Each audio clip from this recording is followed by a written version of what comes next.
आसमा शराजी साहिबा, आपने इंटरव्यू किया सदर साहब को और जाहिर उसमें बहुत सारी खबरें निकली। उस वक्त तक तो ये मामला लग रहा था, सदर साहब की बातों से भी लग रहा था कि उन्होंने कोशिश की, जो मुलाकात हुई, कि किसी तरीके से मामला बेहतर हो जाएं। मगर ये जो तहरीक इंसाफ अब बयानियां बना रही है, जिस आर्मी चीफ की तौसी की बात कर रहे थे अब से कुछ दिन पहले इमरान खान साहब, अब नजर आ रहा है कि तौसी का मामला नहीं आगे बढ़ सका, तो उनके खिलाफ एक भरपूर कैंपेन करना, फैसले अदालतों से आ रहे हैं, कैंपेन वो इस्टेब्लिशमेंट के खिलाफ कर रहे हैं। क्या हासिल करना चाह रहे हैं? मंतक आपको क्या समझ में आ रही है? पॉलिटिकली क्या अचीव करेंगे सारे के सारे बयानिए से? जी बहुत बहुत शुक्रिया शाहजेब। ये गुड कॉप बैड कॉप वाली जो पॉलिटिक्स है ये अब तहरीक इंसाफ इख्तियार कर रही है और एक दरवाज़ा ओपन किया गया है सदर साहब के ज़रिए से बातचीत का, निगोशिएट करने का, और वो इस वक्त निगोशिएटर का किरदार भी अदा कर रहे हैं। जबकि इमरान खान साहब जो है वो मैक्सिमम प्रेशर जो है वो बिल्डअप करके वो बारगेनिंग पोजीशन पे आना चाहते हैं। उनका प्रेशर है, वो प्रेशर अब नए आर्मी चीफ के लिए नहीं है और इमरान खान साहब ये जानते हैं कि अब तैनाती होनी है। पहले वो ये प्रेशर बढ़ा रहे थे कि इलेक्शन हो जाए, वो वजीर आज़म बन जाए और अगला आर्मी चीफ जो है वो खुद अपॉइंट कर दें, लेकिन अब उनको ये बात पता है कि ऐसा नहीं हो सकता और ना ही वो अगर एक नया आर्मी चीफ आता है तो उसको वो हटा सकते हैं। लिहाजा मैक्सिमम प्रेशर जो है वो बनाया जाए ताकि इंतखाबात तक पहुंचा जा सके या पार्लियामेंट में वापसी का रास्ता बनाया जा सके। तो मेरा ख्याल है कि एक बड़ी बारगेनिंग पोजीशन के हवाले से ये सब चीज़ें हो रही हैं और इसमें एक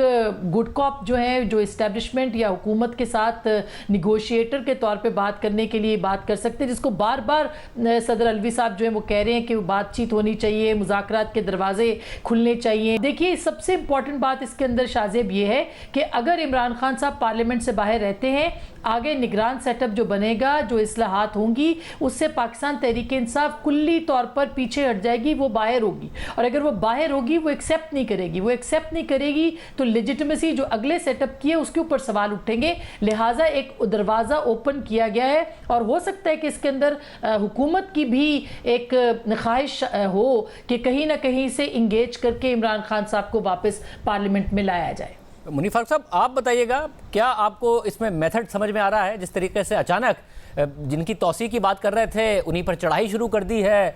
ज़ाहिर है अब इतना वक्त भी नहीं है, अगर मौजूदा आर्मी चीफ की बात की जाए कि उनसे अगर कोई मामला तय हो जाएं तो इस बात की गारंटी हो कि आइंदा भी उन पर अमल दरामद हो रहा होगा। अगर इमरान खान साहब का मकसद ये है प्रेशर डालने के बाद, तहरीक इंसाफ के अपने अंदर लोग ऑफ द रिकॉर्ड क्या कह रहे हैं, क्या आपको मन तक समझ में आ रही है?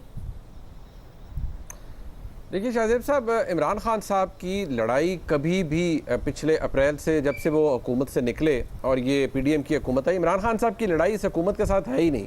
उनकी लड़ाई पाकिस्तान की फ़ौजी क़यादत से है और अगर हम उसको बहुत ज़्यादा नैरो इन करें तो वो आर्मी चीफ के से उनके गिले हैं, जो मौजूदा आर्मी चीफ हैं। ज़ाहिर बात है बीच में उन्होंने मुलाकातें करने की कोशिश की, मुलाकात हुई भी, उनको थोड़ा सा वू करने की कोशिश की, उनको खुश करने की कोशिश की, थोड़े मामलात को बेहतर करने की कोशिश की। ये इमरान खान साहब की कोशिश रही है, लेकिन उनका गिला, उनकी लड़ाई, पाकिस्तान तहरीक इंसाफ की लड़ाई, वो इस वक्त इस्टेब्लिशमेंट से ही है, पहले भी थी। अब इशू ये है कि इमरान खान साहब जो चाह रहे थे वो उन्हें मिला नहीं है, लेकिन इमरान खान साहब ने साथ एक पैरेलल काम ये किया कि उन्होंने और उनकी जमात ने, अब उनकी जमात के अंदर बहुत से ऐसे लोग हैं जो कि ऐसे हरकत कर गए जिस तरह डॉक्टर शहबाज गिल साहब ने की। अब मैं उसे नॉर्मल कॉन्डक्ट नहीं कहूँगा, वो एक पढ़े लिखे आदमी है, लेकिन जो उन्होंने एक नेशनल टेलीविजन के ऊपर उस बीपर के अंदर किया, and certain people allowed it to happen, that was pure insanity.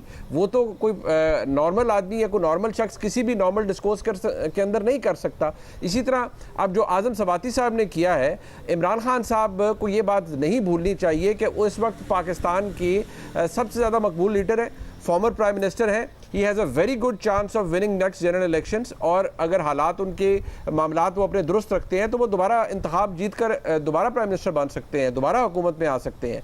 अगर एक ऐसा शख्स जो कि पॉपुलैरिटी भी कमांड कर रहा है, उसको ये भी पता है कि ग्राउंड लेवल पे भी मेरे लिए एक ग्राउंड स्वेल हुआ है, लोग मेरे साथ जुड़े हैं, वो ऐसी सूरत हाल में फिर बुली करने की कोशिश करे मुल्क के रियासती इदारों को। इमरान खान साहब अगर ये कर रहे हैं कि ठीक है मेरी बात नहीं मानी गई, तो क्योंकि अब लग रहा है कि जनरल बाजवा साहब एक्सटेंशन नहीं ले रहे और वो जा रहे हैं, तो मैं ज़रा उनको टारगेट करूं। अब जो बातें आज़म सवाती साहब ने की, आपको क्या लगता है कि बैठे बैठे उनको ख्याल आ गया कि जी बस ये मैंने रात को एक ट्वीट करनी है और एड्रेस करनी है जनरल बाजवा को और कहना यह है कि जी आपने इनको रिहा करवा दिया, आपने इनको अदालतों से रिलीफ दिलवा दिया। अब मैं सिर्फ अपने लोगों की याददानी के लिए एक बात कह दूँ, लोगों ने कहा मरियम नवाज शरीफ को रिलीफ मिला है जी, और ये रिलीफ मिला है जी NRO के तहत, और हुकूमत के साथ हुकूमत की डील हो गई है और एस्टेब्लिशमेंट ने दिलवाया है। अगर आप अतर मिनल्ला साहब का वो फैसला पढ़ लें जिसने 2018 या 19 के अंदर उनकी सजाएं मुअत्तल की थी, तो उससे ही जाहिर हो गया था कि इन फैसलों के अंदर बड़े बुनियादी सुकम थे और ये अदालत के अंदर हाई कोर्ट के लेवल पर नहीं ठहर सकते थे। अब यहाँ पर भी हमजा शहबाज शरीफ और शहबाज शरीफ साहब के मामलात के अंदर भी बड़े मेजर फॉल्ट्स थे, मेजर फ्लॉज थे प्रोसिक्यूशन के अंदर।